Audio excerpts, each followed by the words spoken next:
dancing and hosting.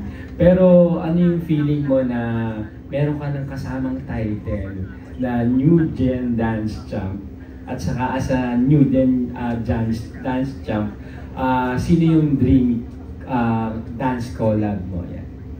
Sige, I'll start siguro first with the title. Honestly, pag sinasabi po yun, tawag akong New Gen Dance Champ. May sense of hiya po ako kasi I kind of, I have really bad imposter syndrome. Given that I'm also a Nepo baby.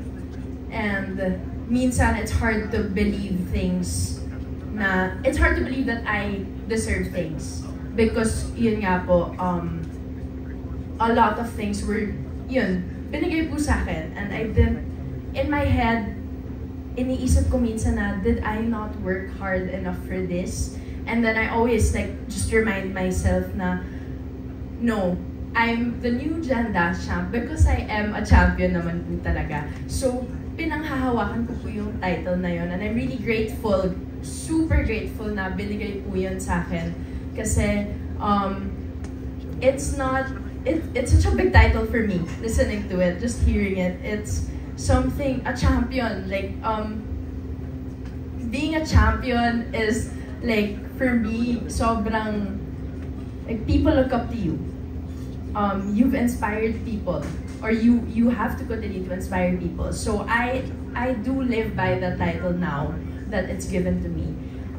If I may, she's very deserving because it's not as if she skipped the line and she did not work hard enough to get to that title. Not the title, the whole team with Jella really worked hard to reach that status na eventually they won the world championship.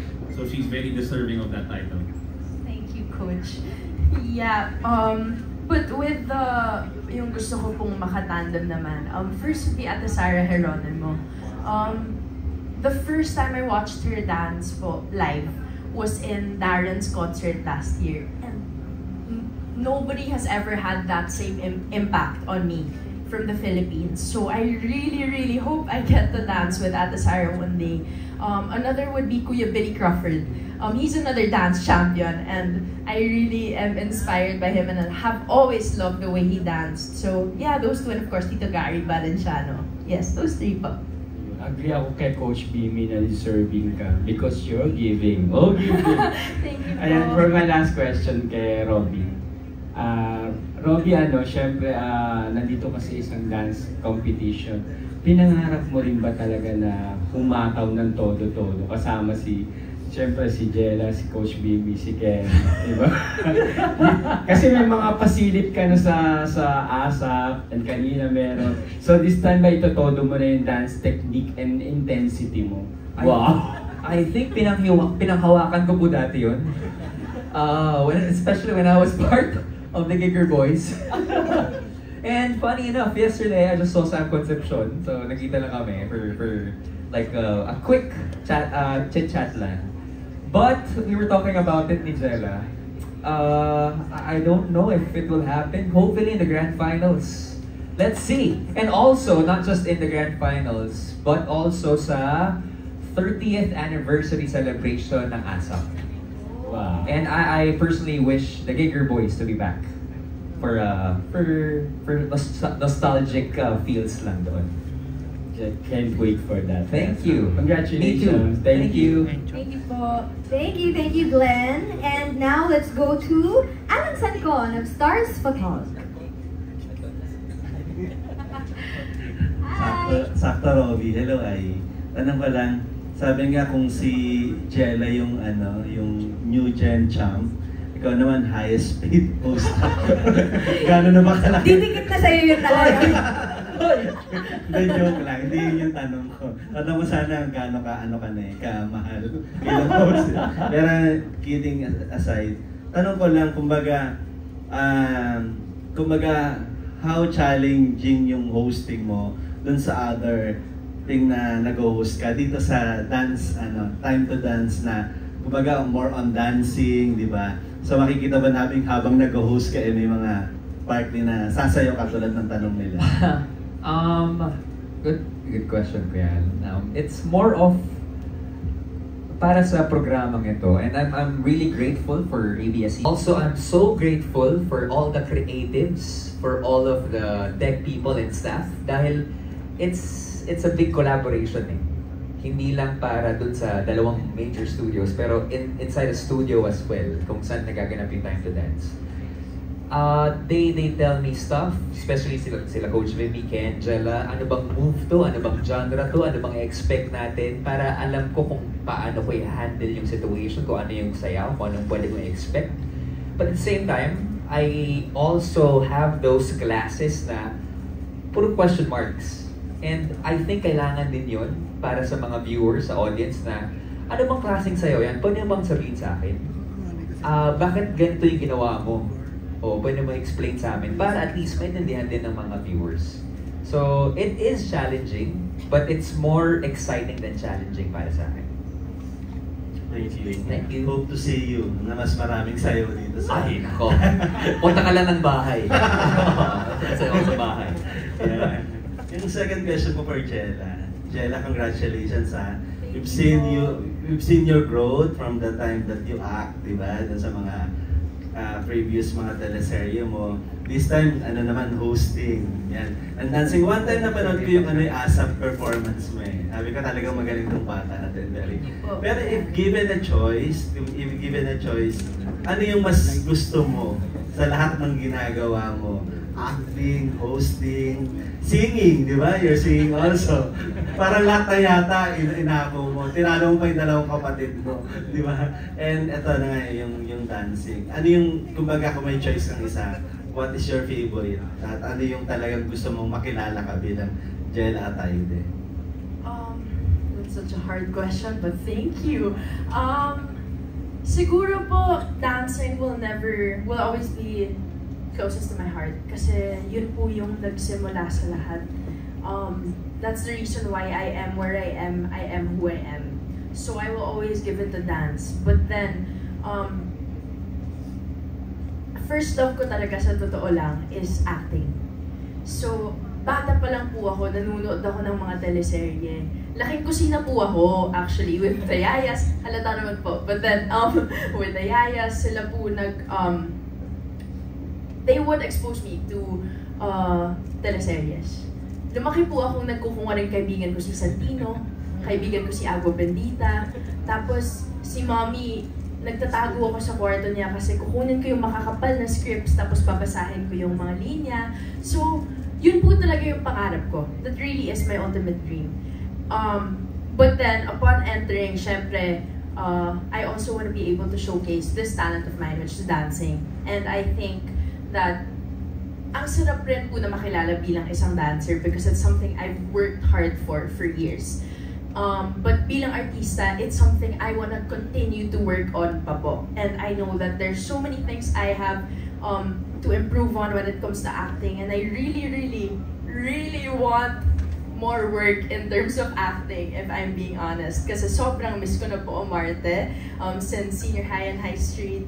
And yun po, it's just, wala po akong masabing favorite, but if you really ask me, gusto ko na pong umarte because I know that dance is my foundation. I know that it's something I can always go back to naman po and can still do while acting. Yes, yun po. Thank you. Looking forward for more acting projects. I hope so. Congratulations everyone. Thank you. Thank you. Thanks, Kuya Alan. Now let's go to Nika Sabio of ABS-CBN Push. Hi, hello po. I'm Nika from ABS-CBN. Yes, Ay, parang ako naman susunod na magkaka-tribute dito.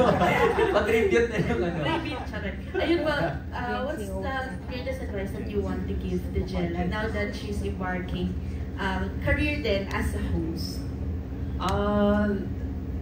It's something that I have noticed at konti lang kasi sa mga gustong mag-host yung may ability na sasabihin ko na meron si Jella. I think it's that ability to listen. Listen soundly to not just to yourself, but not just to your subject, but also to everything that's happening right now. Kasama ko actually, I owe it heavily sa mix. When I was still a VJ, when we were still VJs ni Ai, and yun ang tinuro ng mix sa amin paano makinig ng mabuti. And I think she has what it takes to be a host. Thank you, Kuya. What is next na, no? Mixed VJ. Mixed VJ? Actually, Actually, pinapush ko. Yes. VJ Jella? Sige po. That's nice. I will try. If given the opportunity, why not? Go. Then I'll say because of Kuya Robbie and Ate Ai. Wow. We'll be looking forward po for that. And my next question po, since, ayan, from advice ni Sir Robbie, and then advice from Jellen naman po, Sir PB, and kay Ken, what's the 3 things that a dancer should always keep in mind before performing on stage? First is... Hindi Ano ba ikaw! ako? Hindi Sorry. ikaw, Pogi! Dancer pala. Dancer, sorry. Oo. For performance, no? Well, number 1, if you're really putting in hours to your craft, the end product of it is, of course, to showcase it. So if you have that, you have to be grateful, and with that gratefulness comes the excitement and the readiness to be able to share what you've been working hard for. So yeah, number 1 for me, maybe the other 2 can go. You guys can give it now, but for me, that one thing should be just the pure joy and gratefulness that you have an opportunity to showcase and perform. Kasi not everyone's given the chance. So if you have that, it's very normal to may konting anxiety and takot, but that also shows and gives you an idea how much you want something, which is performing. Pagka medyo may konti kang kapa, dun mo malalaman na mahal mo talaga yung ginagawa mo. So you just enjoy that whole ride. If I were to say 3 things, I would say every time I do this din before I perform, the first thing I do is let go. I let go of everything from the past, all the rehearsals, all the practice. Because if you think about those things are the things that will, parang you think twice on stage, you think twice while you're trying to remember your moves, and then that leads into the second thing that I remember is trust. I let go, and then I trust the preparation that you've done. When you trust yourself and you just trust and you have faith that you've done your part, everything else will come. That leads into the third thing na huwag ka mag-expect. Once you're there nasa stage, once you're performing, don't expect anything like, you don't expect that you're gonna win, don't expect that you're gonna do bad. Kasi pag walang expectations, you're able to give your true heart and to be genuine on stage for people to interpret however they want. For me, there's 3 things I really live by. It's kasi as someone who's an overthinker, grabe ako mag-overthink. So, I think those who have anxiety can relate to me. Na first, do it scared. Do it alone. Do it alone. Do it scared. Do it with pride. Just do it. So yun, like what Ken said, just trust your body. Kasi if you know that you rehearsed enough, if you know that ginalingan mo sa rehearsals and sa practice, sa training, lalabas at lalabas yun on stage. Yun po. So it's really just to trust and to just let go. Just do it when you're there. Yun po. Thank you. Thank you. Preparation is key. Thank